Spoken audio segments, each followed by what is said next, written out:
right, are you Reagan Howard?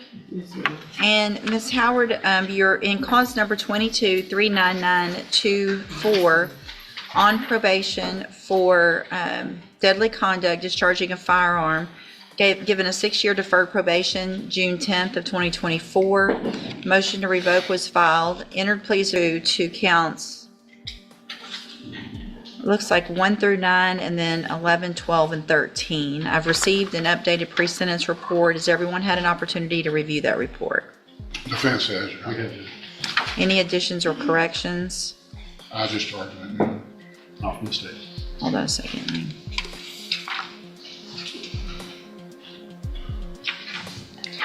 So all of those were, there's no new offenses. What was count 10? Hold on a second. Failed to provide verification of any successful completed air management. Okay. So it looks like probation's recommendation, I don't know if they actually made a recommendation, Your Honor. Just- yeah, they kind of didn't. Mr. Kimler, go ahead.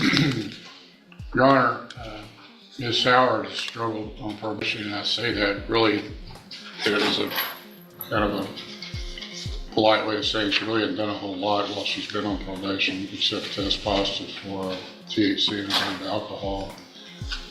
In talking with her and trying to understand why she didn't make more of an effort on probation, I think that she, again, and I'm perhaps sounding like a broken record in these cases, but I do think she suffers from some underlying mental health issues that have to do with depression. The court would note in the report that she did have a stillbirth, and I think that that's affected her. Of course, that's not an excuse, but, and then of course she refused the help with ISF and substance abuse. And again, I'm not an expert, but I think part of her problems with the THC and alcohol stem from self-medication. And I do think she would benefit from ISF substance abuse, and she, I believe, wants to do that now. But really, she needs treatment for depression and to get her serotonin levels back. I mean, again, I'm not an expert, but to get her serotonin levels balanced out. And perhaps she would perform better. I think she's had an opportunity since she's been in jail, really about around 120 days, to reflect and introspect and gain some insight into her position here. And she's told me during our discussions that she does want to keep a felony off of her record. She does have plans for the future that a felony would compromise. And she really wants to do the probation and is willing to do the ISF. Now I know I've looked at these incident reports from the jail, and it seems that this is kind of a recurrence with people that are detained pending resolutions of these NTRPs for these reports to be generated. And I'm not questioning the veracity of the reports. I'll just note that it appears to me from looking at the reports that they all derive from her interactions with one corrections officer. Not all, but most. Well, most of it. But then again, I'll leave it to Ms. Howard to kind of explain that to you, maybe what's going on there at the jail with these reports. She has a support system available. These women in the back are all here at this well. So she has that going for her too. I think that she can do the probation, Your Honor. It's a question of whether she's sufficiently motivated. And again,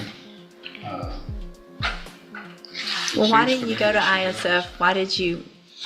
I'll let her. You were given an opportunity. opportunity. So you were given an opportunity to go to ISF, and you said, "No, I don't want to do that." Right? I was kind of scared and didn't know like what the courts was gonna tell me. And I mean, ISF would be better than prison. yes, ma'am, I know that, but I was just scared I wanted to just buy me some time and actually do my probation, because I know I admit to all my wrongdoings. I wasn't ready to go to prison or ISF. But you know it's gonna be one or the other. Yes, ma'am. You're not gonna not do all this and me go, okay, well, let's go right back out on probation. Yes. You know it doesn't work like that. Yes, ma'am. Just tell me what's going on with you and Miss Bobo.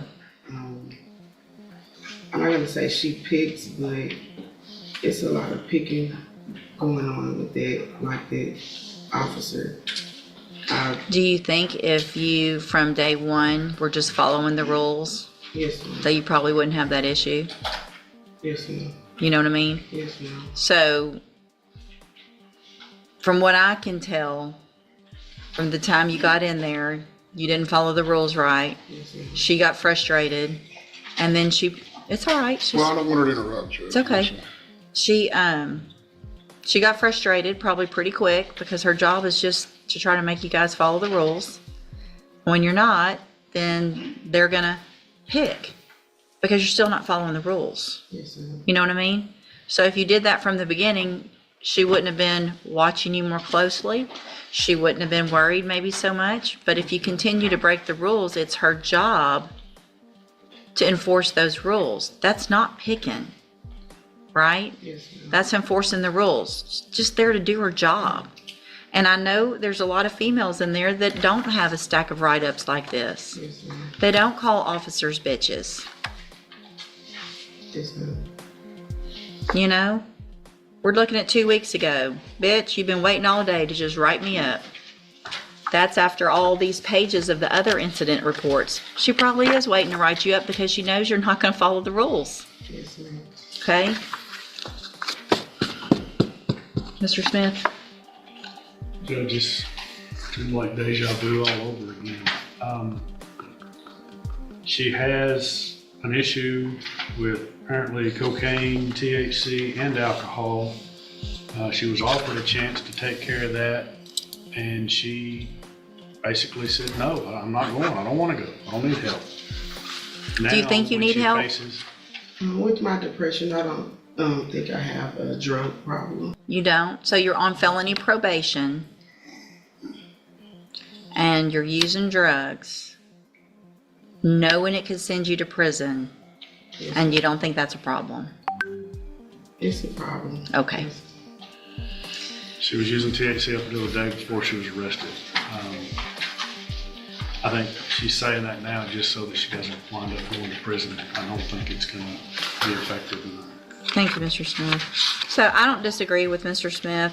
Ms. Howard, you're on probation for something very serious, but you don't have a lot of criminal history. I mean, you're one of the ones that should be able to complete this. Yes, ma'am. And You I know. can. I don't doubt that. I mean, you've got people here. Not everybody has people sitting here in the courtroom when they come to court. Yes, ma'am. Some people really are on their own. But you're not using that help through probation, through your family. And if you don't, you are going to end up in prison. Yes, ma'am. So here's what I'm going to do. And I don't want you to misunderstand anything I'm about to say, because this is your chance. And there's going to be a very important caveat to all of this. And that's going to include not getting in trouble. Talking about that in a minute.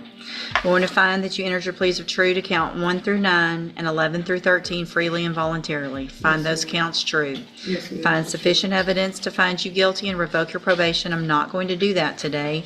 I'm going to continue you on probation. I am going to order that you enter and successfully complete the ISF, the substance abuse track of the ISF program. When you get out of that, the aftercare will be the JCDI program, and you're going to be on zero tolerance. You will be required to wear a drug patch.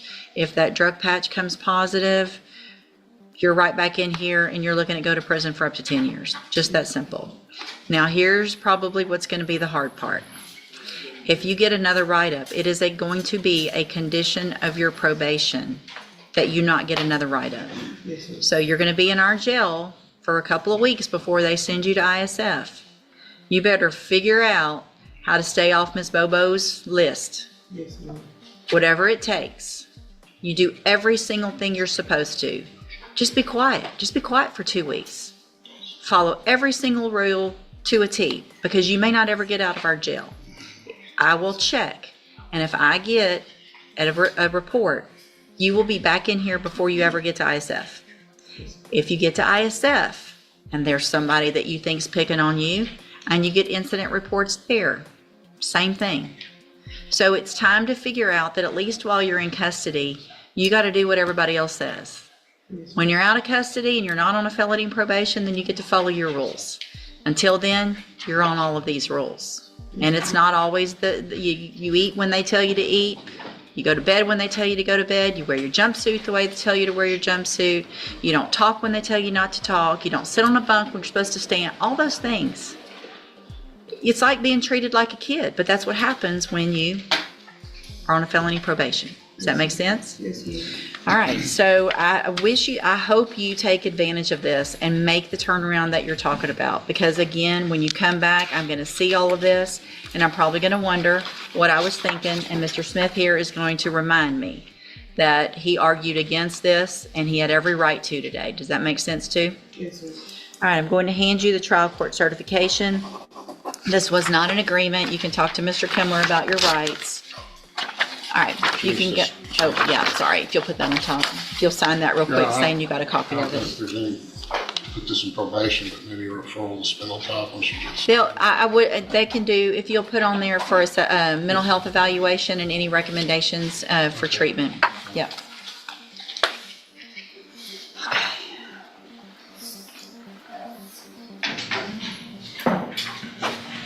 And there it is, a young life at a crossroads, caught between fear and responsibility. In this courtroom, choices aren't just words, they carry consequences that echo through years. Probation offers a path, but only for those willing to face the truth, to confront their own mistakes. Today, a warning was given, not just for disobedience, but for the chance at redemption. This is the stark reality of justice. Mercy, yes, but conditional, earned, and fragile. And now we must ask ourselves, when fear meets reality, will courage rise? Or will history repeat itself, in silence?